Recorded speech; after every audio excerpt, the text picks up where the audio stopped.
Have you ever noticed how humiliation tries to shrink a person in seconds? As if one cruel sentence can erase a lifetime of dignity? She felt at the moment the teacher laughed and said she didn't belong there, in front of other parents, in front of staff, in front of her own child, and the room seemed to agree by staying silent. The result came faster than anyone expected. Within 2 days, that same teacher was removed from the classroom. The school released a public apology, and millions of people who had never heard this mother's name were suddenly standing with her. What looked like a private moment of shame turned into a public reckoning that the school could not escape. The reason this happened was not because she shouted, insulted back, or demanded respect in anger, but because she chose something far more dangerous to racism: clarity. She took out her phone not to provoke, but to preserve the truth exactly as it happened. Calm voice, steady hands, no exaggeration. That single act exposed how easily authority hides behind confidence and how quickly it collapses when faced with evidence. As the video spread, people didn't just see a teacher behaving badly. They saw a system that had grown comfortable, humiliating certain parents because it believed no one would challenge it. Comments poured in from other mothers who had felt the same sting. Fathers who had swallowed their anger for their children's sake. Students who recognized that tone instantly. The deeper lesson was impossible to ignore. Dignity doesn't come from winning an argument. It comes from refusing to become what tries to break you. She didn't need to explain herself, justify her background, or prove her worth. She let the truth do all the explaining. And when the school tried to control the narrative, it was already too late, because truth travels faster than authority when people are hungry for justice. What made this moment unforgettable was not just the downfall of one teacher, but the reminder that humiliation only survives in silence. And the moment someone documents it, shares it, stands still inside their self-respect, the power dynamic flips completely. So when someone tries to make you feel small, tries to suggest you don't belong, tries to embarrass you into obedience, ask yourself this: will you react the way they expect? Or will you respond in a way that forces the world to see what really happened? Have you ever wondered why people often mistake calm for weakness, especially when it comes from someone they already look down on? That's exactly what happened when the mother stood there quietly, saying almost nothing, while the teacher spoke with a tone that assumed superiority. The results shocked everyone who had underestimated her by the end of the week. The story had completely flipped. And the teacher was no longer seen as an unquestioned authority, but as a clear example of bias exposed, while the mother became a symbol of strength for parents who had been ignored for years. Social media, parent groups, and even local news picked up the story. Not because she made a scene, but because she revealed the truth with precision. What made this transformation possible was her method, and it was far from accidental. Instead of responding emotionally in the moment, she collected facts like armor emails that showed dismissive language, report cards that contradicted the teacher's claims, messages that revealed patterns of unfair treatment. She didn't release everything at once or in anger. She shared it calmly, step by step, allowing people to see the inconsistency between the teacher's words and the reality of her child's performance.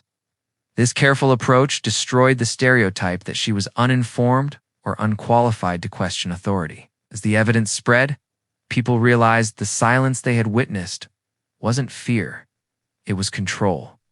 The deeper lesson hit hard. Society often listens only when someone speaks its language, and she chose the language of proof. Her quiet strength forced institutions to respond because facts don't care about bias, and documentation doesn't bend to prejudice. Parents watching learned something crucial: that being composed doesn't mean being powerless, and that patience can be more threatening to injustice than confrontation. By refusing to match disrespect with rage, she removed every excuse that could have been used to dismiss her. In the end, her silence wasn't empty. It was strategic, and it echoed louder than shouting ever could. So when people underestimate you because you don't raise your voice, don't fit their idea of power, or don't perform your pain for them, ask yourself this: are you truly weak? Or are you simply gathering the proof that will make your voice impossible to ignore? Have you ever felt your heart drop when a child asks a question that reveals they've already started doubting their own worth?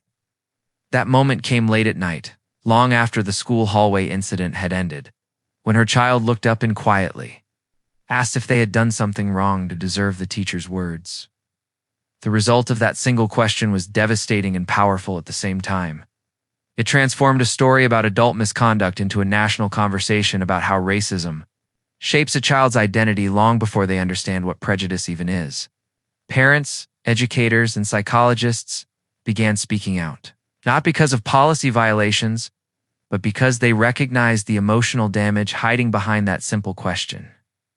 What led to this shift was the way the mother chose to tell the story. Instead of centering herself or attacking the teacher personally, she shared the emotional reality of her child, how confidence had turned into confusion, how excitement for school had become anxiety, how one careless act from an adult could rewrite how a child sees themselves. She spoke plainly, without exaggeration, allowing people to feel the weight of that moment rather than be told what to feel. This method made denial impossible, because while people can argue over rules and procedures, they cannot easily dismiss a child's pain. As the story spread, parents everywhere recognized the signs they had missed in their own homes. The sudden silence, the fear of speaking up, the questions that sounded innocent but carried heavy meaning. The deeper lesson cut through the noise. Racism doesn't need to be loud to be destructive, and its most lasting impact is often invisible. By revealing how quickly a child internalizes blame, the mother forced adults to confront their responsibility, not just to educate, but to protect. Schools were pressured to act because this was no longer about reputation. It was about the emotional safety of children. In the end, the story stayed with people because it reminded them that when a child starts questioning their worth, the damage has already begun. So when a young voice asks, "Did I do something wrong?" After being mistreated, the real question becomes this: will adults defend systems that hurt children, or will they finally listen to what those children are trying to tell them? Have you ever noticed how authority often feels untouchable? Not because it is always right, but because people assume it can't be challenged. That illusion shattered the moment the investigation began, and the result was far bigger than anyone expected. The school confirmed that the incident wasn't isolated, uncovering previous complaints, patterns of dismissive behavior, and warning signs that had been quietly ignored for years. What was once framed as a misunderstanding was suddenly exposed as a history of bias. The teacher's authority collapsed under the weight of documented truth. This outcome didn't happen by accident, and it didn't happen through outrage alone. The method was deliberate and collective. The mother reached out to other parents privately, not to stir anger, but to ask simple questions about their experiences. One by one, stories emerged that sounded disturbingly familiar. Similar comments, similar assumptions, similar feelings of being talked down to.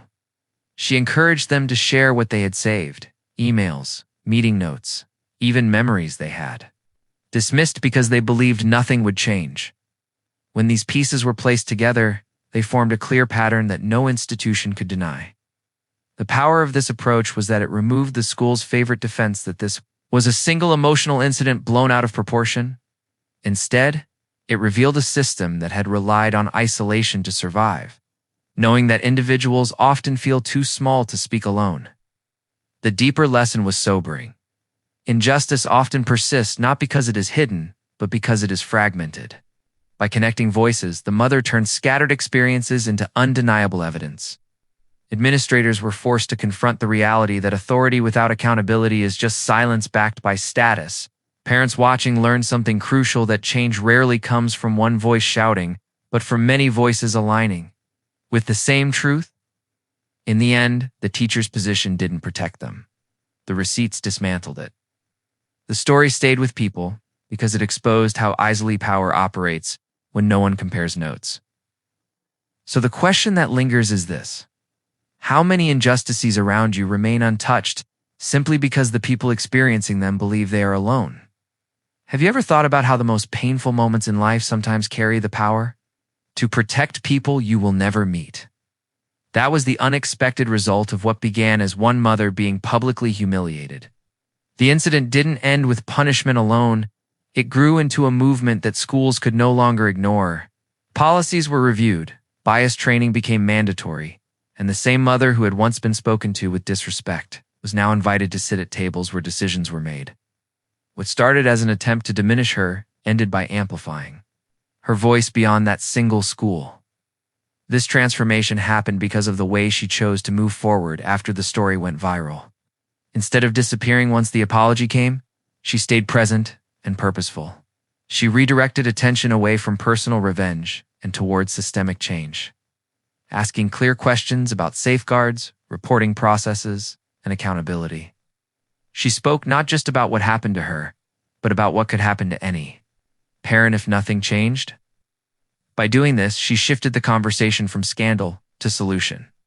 The method was grounded in restraint and intention.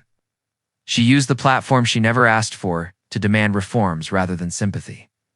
The deeper lesson resonated with thousands of viewers.